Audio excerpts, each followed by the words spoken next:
et je suis arrivée par le pont de Saint-Cloud. Et j'ai vu un beau panneau, 30 km/h. J'ai bien levé le pied, mais quand même, c'est difficile. 30, c'est pas beaucoup.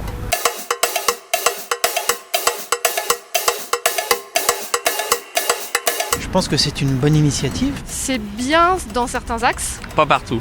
Je pense que 30 km/h, c'est une bonne idée, mais le problème de la vitesse réglementée, c'est que ça se justifie pas toujours. Je trouve ça un peu dommage. C'est vrai que quoi qu'il en soit, on a tendance à rouler plus à 50. Et c'est plus simple pour tout le monde. Quand on rentre chez nous, on regarde pas forcément le compteur. Moi je pense qu'à Boulogne, c'est un peu sans issue, dans la mesure où c'est une ville de transit en fait. Moi j'habite par exemple pas loin de la rue de l'Est.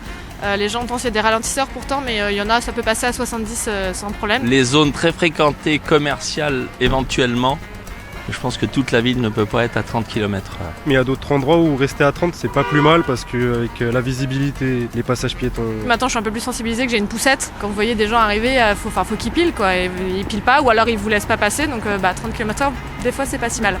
Donc le problème il n'est pas tellement dans les rues adjacentes, mais il est surtout boulevard de la Reine ou les grands boulevards. Et sur ces axes, il y a beaucoup d'excès de vitesse. Alors je suis pour les radars pédagogiques, je pense que ça aide les gens à, voilà, je suis au-dessus, c'est rouge, je ralentis. Par contre, après, pas trop de contrôle, enfin, il faut renforcer mais pas non plus être sur le dos des gens tout le temps. Je suis assez désobéissante sur la vitesse, ça m'a valu des surprises. Moi, ce que je n'aime pas, c'est les punitions. Donc punir de manière aussi radicale avec autant de radars et autant de contrôle, c'est ce qui est le plus gênant finalement. C'est du flicage, mais d'un autre côté, il y a si peu de respect que faut pas s'étonner qu'il y ait du contrôle. C'est un engrenage, donc là on traîne l'autre. C'est vrai que les radars, ça peut mieux fonctionner. De se dire, j'évite de rentrer chez moi avec 50 € d'amende, ça peut être mieux. On est en France, donc s'il n'y a pas de contrôle, je pense que rien ne fonctionnera. Même si je fais beaucoup de kilomètres et que ça m'arrange pas de dire ça. Mais...